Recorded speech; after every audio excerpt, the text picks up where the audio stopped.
बिस्मिल्लाहिर्रहमानिर्रहीम। खातिन हज़रात, मैं हूँ अख्तर अब्बास और आप सबको मेरा सलाम पहुँचे। आज एक खातून ने फ़ोन किया पेशावर से और कहा कि आपके असिस्टेंट ने बताया कि आपसे बात करने के पैसे देने पड़ते हैं, आप बातें सुनने के पैसे लेते हैं। तो मैंने कहा बीबी मैं पैसे लेता हूँ और काफ़ी सारे लेता हूँ। और उसने कहा अच्छा, कोई बातें सुनने के भी पैसे होते हैं?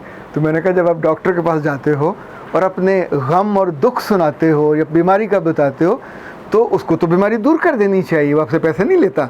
फिर मैंने उनसे पूछा आपने इस वक्त पहना हुआ क्या है? तो उसने कहा कि हमारी अभी का सूट पहना हुआ है। तो मैंने पूछा कहाँ से ख़रीदा? कि हमारी अभी ने गिफ्ट भेजा। उसने कहा नहीं, वो तो मुझे अच्छा लगा था इसलिए मैं गई हो जाके मैंने ख़रीद लिया, 7,000 का आया था। आप सोचिए कि आप एक दफ़ा पहनने के लिए सूट लेते हो, 7,000 देने पे आमादा हैं। जिस बात ने, जिस दुख ने, जिस तकलीफ़ ने आपकी ज़िंदगी को दिक पहुंचाई हुई है, आपको टेंस किया हुआ है, आपकी एंग्जाइटी बढ़ी हुई है, मैंने उसे एक और ऑप्शन दिया कि आप अपनी माई को बाबा रोको और उससे बात कर लो। कहने लगी ना, उससे मैं कैसे बात करूं? फिर मैंने कहा अपनी किसी दोस्त को बुलाओ, उसको बताओ कि मेरी घर में बड़ी बेइज्जती शेस्ती हुई है। इस पर भी आमादा नहीं हुई। तो फिर उसे मैंने कहा कि जब मेरे पास काउंसलिंग के लिए आप आते हो, मर्द भी, ख़वातीन भी, नौजवान भी, लड़के भी और लड़कियाँ भी, तो हम उस बात को सुनते हैं पूरी पेशेंस के साथ। फिर एक गैर जानबदार मुबस्सर के तौर पे देखते हैं कि जो गलतियाँ कोताहियाँ इसने की हैं अपनी मोहब्बत में या अपनी मासूमियत में, अगर ये गैर जानबदार होके एक समझदार फ़र्द के तौर पे होके यहाँ बैठ के उस मामले को देखती तो उसका हल क्या होता। जब हम खुद किसी मसले का हिस्सा होते हैं तो हम उस मसले को बढ़ाने का बायस बनते हैं। हमारी अना वहाँ होती है, हमारी ज़िद होती है, हमारी जो पुरानी परसेप्शन होती है, हमने जो लोगों को करते देखा होता है, तो ज़ाहिर वो लिमिटेड होता है, वो एक ही तरह से रद्द-ए-अमल देते हैं।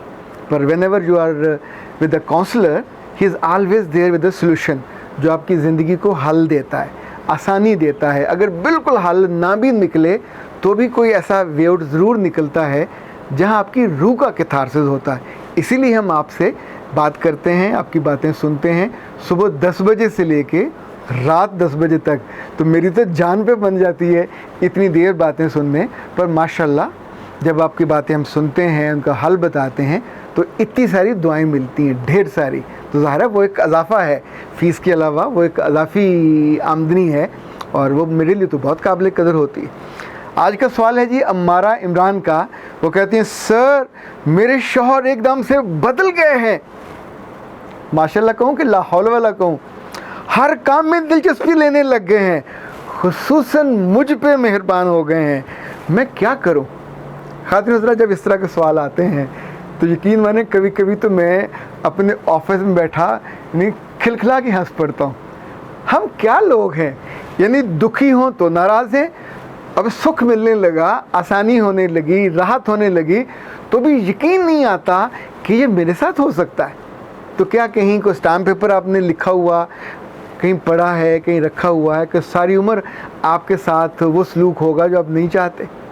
अगर बेचारा शौहर किसी अख्तर अब्बास से मिल आया है और उसकी थोड़ी काया क्लिप हो गई है, काया क्लिप कहते हैं जो अंदर से बंदा बदल जाता है, और उसे थोड़ा आपका एहसास हो गया है या किसी ने दिला दिया है, 100 वजह हो सकती हैं, कहीं से धोखा खा लिया हो और बंदे की सलाह भी हो जाती है।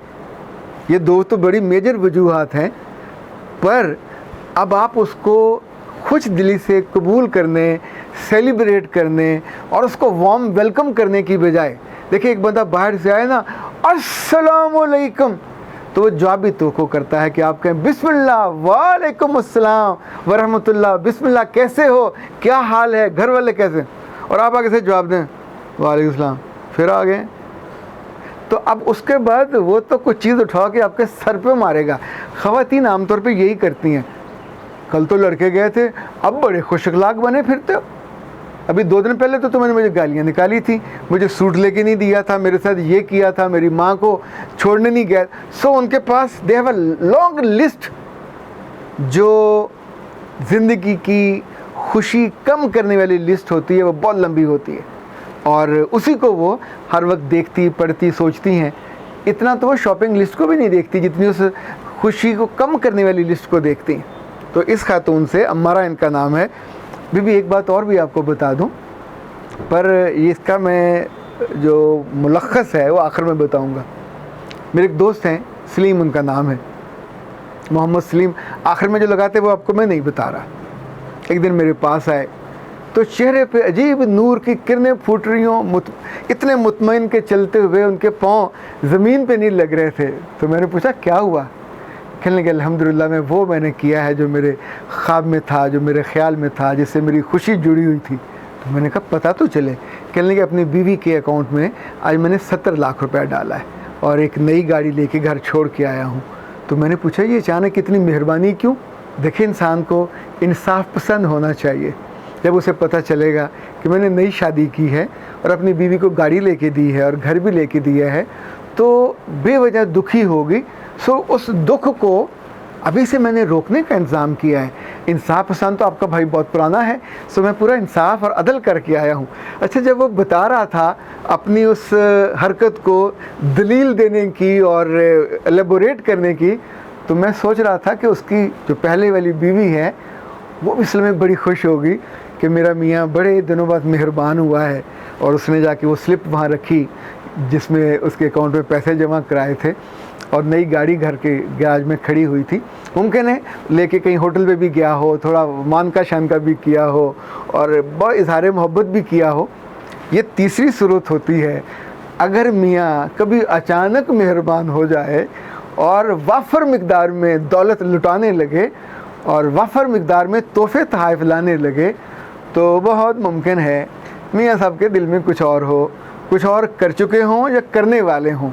दोनों सूरतें हो सकती हैं। अच्छा, एक बात और याद रखिएगा, ये तीसरी नस्ल जो भी मैंने बताई है मुझे तो बहुत पसंद है। ठीक है, भले लोग हैं, इंसाफ कर लिया, पर एक चौथी किस्म भी होती है कि जो अंदर से गिल्टी होने के बावजूद अपनी गलती या गलत काम को छुपाने के साथ साथ बदतमीज़ी और बदतहज़ीबी भी करते हैं ताकि दूसरा कोई सवाल ना करे। और वो घर में जाएंगे तो ऐसे जाएंगे जैसे वो भैंसा नहीं होता नाराज़ किस्म का, सांसें निकालता हुआ और कान उसके खड़े और जगह जगह खुर मारता हुआ। उसको देख के बच्चे भी आदम बो करते कमरों में घुस जाते हैं, बीवी बेचारी डर जाती हैं। उनमें से कभी कोई बंदा अगर अचानक इंसान का बच्चा बनने की कोशिश करे तो मैं आपको एक मज़े का खेज सूरत बताता हूँ। ये लोग कभी नहीं बन सकते, इनके अंदर जिबिल्लत या इनकी मेक ही नहीं होती। ये जालसाजी करेंगे पकड़े जाएंगे, क्योंकि उससे पहले इतने साल उन्होंने एक सा बुरा रवैया रखा होता है। तो वो जो छोटा सा पैच आता है अच्छे रवैये का, वो उनकी शक्ल, उनकी आंखें, उनके जेस्चर्स, उनके पोस्चर्स, उनकी मूवमेंट्स भी उनका साथ नहीं देती और वो पकड़े जाते हैं। और जो ही बीवी एक या दो सवाल करती हैं तो हमेशा फिर आगे खींच के वो तलवार निकालते हैं अपनी बदतमीज़ी और बदतहज़ीबी की और फिर तहस नहस करके रख देते हैं। पर अमारा बीबी, आपने ऐसी कोई कैफियत मुझको नहीं बताई। मैं उम्मीद करता हूँ कि आपके मियाँ इंसान के बच्चे हों और वो जेन्युइन पूरी खुशी के साथ आप पे नए सिरे से मेहरबान हों और आप उनकी महबूब बने, वो आपके मुहिब बने, अच्छी ज़िंदगी गुजारिए। और उसको पूछने मत बैठ जाइएगा कि मियाँ साहब आपको क्या तकलीफ़ है, आप इतने मेहरबान क्यों हो गए। तो अगर वो गलती से हो गया, ये जुमला सुनने के बाद फिर उसकी सारी मोहब्बत और सारी उल्फत सब वापस चली जाएगी और वो जाके एक ही बात कहेगा कि बंदे बंदे होते हैं, गोबियाँ गोबियाँ होती हैं। औरतों के साथ जितनी मोहब्बत का इजहार कर लें, इनके साथ जितनी उल्फत का इजहार कर लें, आखिर में इनके दिल में कोई ना कोई खुदबुद होती रहती है कि कहीं कोई चक्कर है। वैसे आम तौर पे चक्कर होता भी है। अख्तर अब्बास को इजाज़त दीजिए। अस्सलाम वालेकुम।